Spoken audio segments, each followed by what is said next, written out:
In each case, a sphere is moving from left to right next to a tape that's marked in meters. Okay? A flash photograph is taken every second starting at t equals 0. Let me make sure that you understand what that means. Please stop talking because I want to make sure you understand this, okay? And the location of the sphere is recorded. So just to be very clear so that there's not confusion later, the first picture is at time equals 0, and then time equals 1, 2, 3, etc. Okay? So in each case, time equals 0 is the first picture, and then 1, 2, 3, etc. Okay? It says that the total time interval shown is not the same for all cases, just to make that clear. And the task asks you to rank the magnitude of the displacement over the first 2 seconds. Okay? So what I would like for you to do is to work on this with your groups, have a conversation. Again, we're trying to rank the displacement, the magnitude of the displacement for the first 2 seconds for A through D. Make sure that you and your partner or you and your trio have a whiteboard so that you can discuss and put an answer on the board, and then we'll have a conversation in just a moment, okay?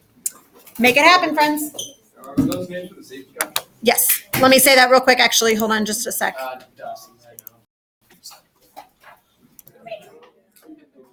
Physicists, I'd love to see your boards. Put your board, I really do want to see your boards. I see a lot of D. C. Are yours going from smallest to largest there? Is that what's happening? Okay. I just wanted to clarify. B, C, A, D, B, C, A, D, C, D, A. Okay. All right. So I see a lot of different answers, which is totally fine because number one, it's Monday. Number two, these are always kind of a little bit of a thinker, and we can do this. So let's talk about it together. Let's get there so that we're all good, okay?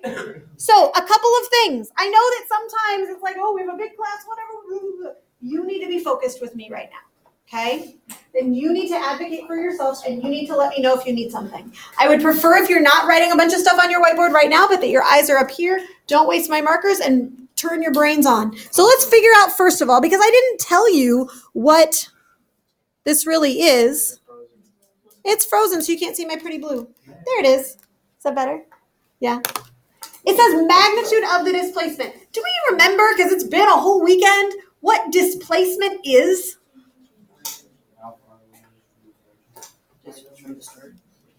Distance from the start? What'd you say? Final position minus initial position. Yeah, and I feel like I heard somebody else saying that over there. Does that sound familiar? You're like not claiming it. You're telling me who it was.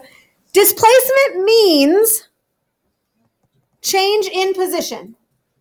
Okay, we've said this a few times, but I want you to remember that displacement means change in position. Friends, if you can't be quiet, then I am going to move you. Okay, thanks. Mostly because I want to make sure that you understand this right now. Okay. Change in position, final minus initial. Okay? So if you didn't know that before, now I want you to know that. So let me ask really quickly, what is the displacement in A? What is the displacement in A, Ryan? What do you say? Or what can you see? 4. How did you get that? Well, if you're saying from the second, right? Yes, the second. 4. It would be 4 because this is at time equals 0. This is time equals 1. I just want to make sure I'm understanding what you're saying. Is that right? And this is time equals 2. And so the initial position is 0. The final position is 4. I'm writing this out and it seems kind of goofy, but you'll see why in a minute if you didn't get there before. Okay? The change in position is 4 meters. Is that okay? Really quickly, because I think it will help our decision-making process. And the reason I'm saying this is because I'm not positive that I know that we didn't have all the same answers. Hey, real quick, what does magnitude mean? Anybody know? How big something is. The word magnitude just means size. Okay? I want you to talk at your tables and on your ranking, I want you to actually calculate the displacement in each case.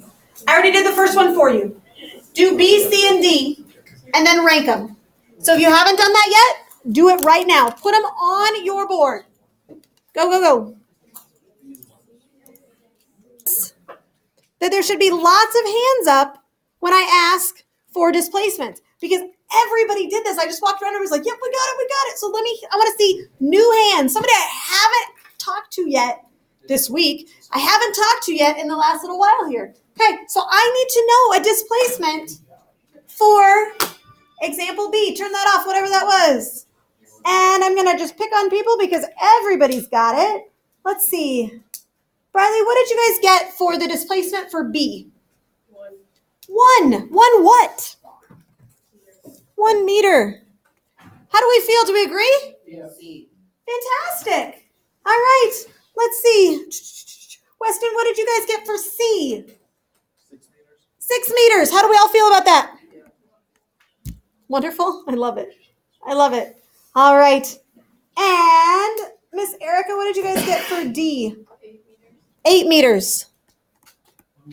How do we feel about that one? Does anybody disagree? Anybody like, where did you get 8? That one's a little bit goofy, right? Because if you look here, it's here 0, 1, 2. It's where? It's on 9. It's on 9. But you told me to write down 8. Why did you say 8? Because it starts where? I know. That's why we're doing this. Do you see what's happening? Yeah, learning, right? So we start at 1. We end at 9. So we have 9 meters minus 1 meter. Ah, that's clever. Yeah? So now, the physics tells us exactly what we should do. Which one's the biggest? D. B? D. Oh, I think I was like, what? Yes, D. Awesome. C. And then C? C. And then? And then? B. Bam. How we doing? All right, fantastic. That was fun. Let's do another one. Hot diggity, we have another one. Now, you might say, Ms. Corwin, did you put the same thing up there? Kind of, not exactly. The picture is exactly the same, which is kind of nice because you're familiar with it already, right? But if you look carefully, the top is all exactly the same too, so I'm just going to zoom it in. It says here, shh, friends, I need you to listen. Please and thank you. It says rank the magnitude of the average velocity. Oh, and it's over the first 3 seconds. Talk to your table mates, erase your whiteboards, work on this. I would even ask you to include some numbers to help support your ranking right now, okay? Do it.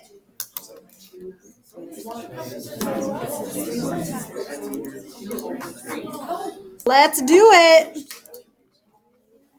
All right. Show me the boards, will you please? Show me the boards. I want to see. DCAB. I'm having a hard time seeing. DCAB, DCAB. You have a comma. What does that comma mean? That they're equal? DC, I'm assuming that means they're equal to us. DCAB. DCAB. Go on that. Thank you. All right. So, friends, I'm looking at this. And I see a lot of similarity, which makes me really happy. That means that for those of you that this makes sense for, it's still working. And for those of you that might have been stuck earlier, you're getting there. And that is exactly what we're trying to do. So let me see what I have. So I saw a lot of D, C, this is frozen, whee, A, B. And I saw a lot of this, and then a little uncertainty about that one. Okay? I saw about half of them that had a greater than or had it in order so that the D was bigger than the C. And then about half of them that said that, oops, that shouldn't be a question mark. That should be an equal sign. Sorry about that. Not a question mark. Silly Miss Carbeling. Equal sign. The result is, that's what I'm asking. It's one of the two because I saw a lot of both. So let's figure out where we're supposed to be. Does that sound good?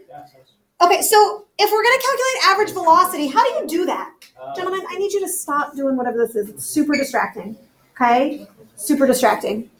How do you find velocity? Yeah. Displacement over time. Displacement over time. So velocity is Displacement, which again, remember, is just change in position over time. Everybody cool with that? We've been working on that. We've been practicing that. We've got that. Okay, so really what we need is the change in position over time.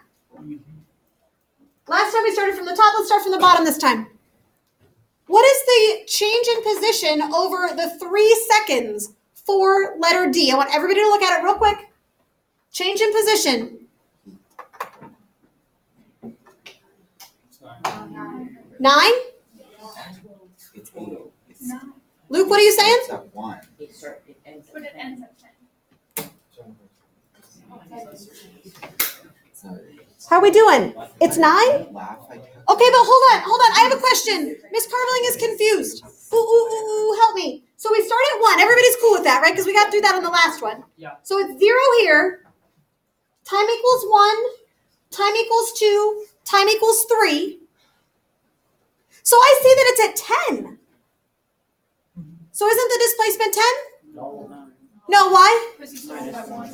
9 minus 1, or excuse me, 10 minus 1 gives you 9. So you've got a displacement of 9 meters in 3 seconds, which gives you 3 meters per second. Now let's look at the next one. Let's look at C. What is the displacement for C over the first 3 seconds? It starts here, so that's 0 seconds. 1, 2, 3 seconds. 9 minus 0 gives me 9. It does. So I've got 9 meters in 3 seconds, which gives me 3 meters per second again. So how do the velocities of these two compare? Same. Even though this one got a head start, even though D got a head start and ended up further out, they have the same average velocity. Okay? And then I think we can all agree that B is the slowest and A is in the middle, right? Okay? Questions so far before I ask you the next question? Because I just like to ask lots of questions. That's my job. Okay. So you remember a few weeks ago now, maybe it was last week, I don't remember now. We did the buggies lab. You remember that? And we had that really fun experience of somebody holding a stopwatch and saying, go, go, go. And you put those washers down. Yeah? And if you looked at those washers, they looked maybe kind of something like some of these. So I want you to talk with your table mates real quick. Which of these, A, B, C, and D, looked like the washers may have in the buggies lab? Can you take a look there? Have a little conversation. Quick.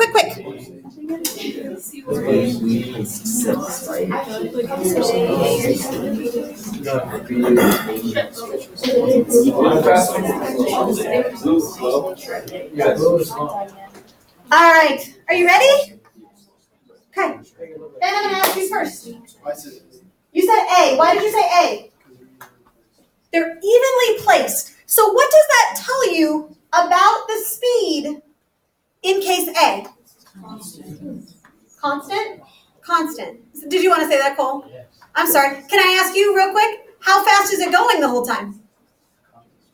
It's a constant speed, but I want to know what the speed is. That's 2 meters per second. Bam, 2 meters per second. Are there any others that may have been like the buggy besides A?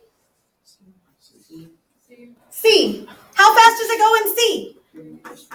3 meters per second. Hey, real quick question. If I had slope, if I was graphing these, which one would have a steeper slope, A or C? C. Does that make sense? We're covering more distance in the same amount of time.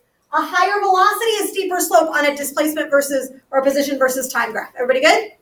Okay, so now my question, you just said that A and C are kind of like the buggies. You didn't include B and D. So I want you to talk to your tables real quick.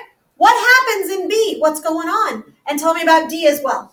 What do you see? What kind of motion is happening? Go ahead and have a conversation quick. You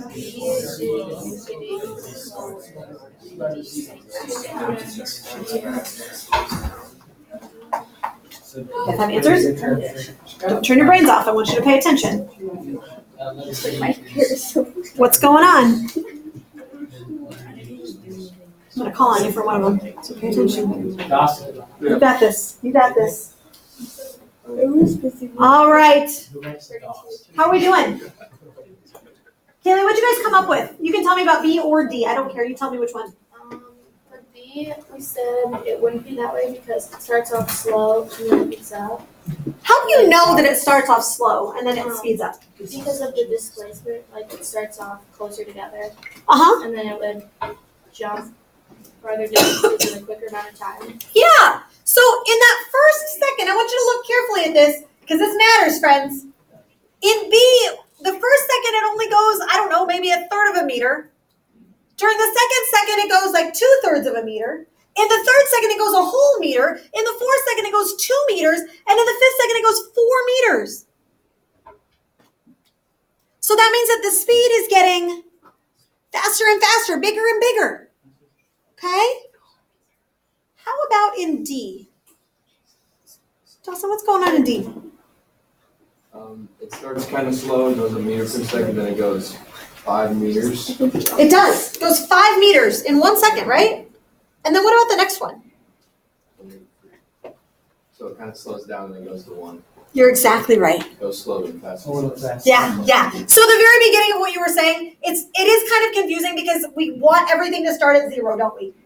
In general, we like things to start at 0. We're not saying it starts 0. We're going to say it starts here. Okay, so. Does that make sense? So it starts fast. It's exactly what you said. And then it gets slower and slower because it's covering less distance in the same amount of time. Making sense? Okay. All right. So we are going to do a lab today, okay? And in this lab, we're going to look at some things that look a little bit like this. Right now, we're going to count off to get into some groups, and then I will walk you through how this is going to go.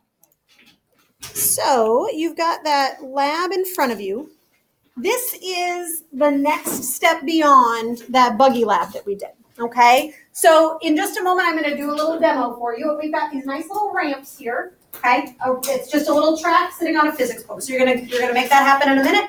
I want you to watch a demonstration. I'm going to use a tennis ball instead of the marble that you will use, just so you can see it, so it's easier to see from the back, okay? So I'm going to have you watch the demonstration of the marble or the tennis ball rolling down the ramp. And with your partner right now, what I'd like you to do is to, on your whiteboard, describe the motion of the tennis ball, okay? I want you to be specific. And then also, without any measurements, you're going to sketch a graph of what you think the motion of the tennis ball looks like. Time goes on the x-axis, position goes on the y-axis, just like you would normally. So take a look up here. Can you guys see from where you're at? Okay, so here we go. We're going to watch the motion of the tennis ball. You're only looking while it's on the track. Don't worry about once it goes off the edge. All right. You need to see that one more time, or did you get it? One more time. We'll look at it one more time. All right, here it comes.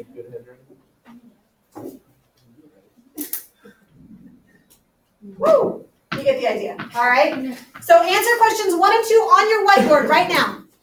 Talk to your table mates, or your lab partners, I should say.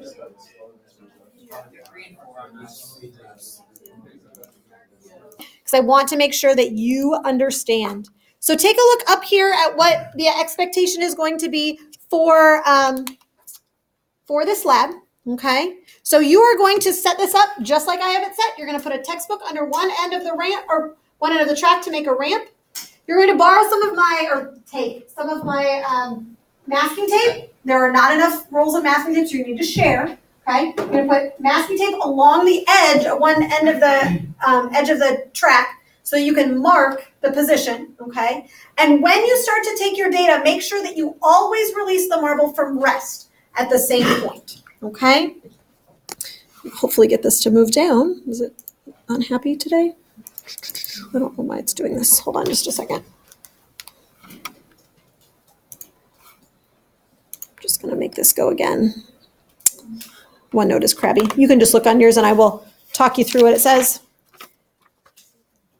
When we did the buggy lab, we had the stopwatch and it was a little bit ugly, right? Like trying to say, go, go, go, go. Do you remember? You had to like chase it down and it was kind of complicated. So instead of doing that, what I would like to do today is give you the opportunity to use a little bit of technology to make it a little bit easier. So I am going to set a metronome on my, to play over the speaker, which is going to be a little bit annoying for a little while, but you'll be all right. okay, at 90 beats per minute. So it'll give you clicks, clicks, clicks, clicks, not quite that fast. So that you can hear it, okay? You're gonna release the marble on a click. That'll be like your 0. You with me? Okay. Mark the position for each subsequent click until it reaches the end of the ramp. You should probably get at least like 6 marks, okay? I do have some colored pencils up there to make it easier so that you can see each trial differently. You want to complete at least 3 trials. And the game here, the really important thing is that we are aiming for precision, okay? That means that if you got a bad trial, toss it. Get another good trial, okay? Pay attention to the data you record. If you have something yucky, get rid of it. You want 3 good trials, okay? Then you're going to calculate the average distance and record. We are going to graph it tomorrow, so you don't need to worry about that. All you need to do today is make sure that you get all of your data collected. Does that make sense? Okay. All of the ramps are over there by our friends, okay? The marbles and the tape and colored pencils are up at the front. Books are in the back. Make it happen, my friends. If you are not sure about answers, let's talk before you get started.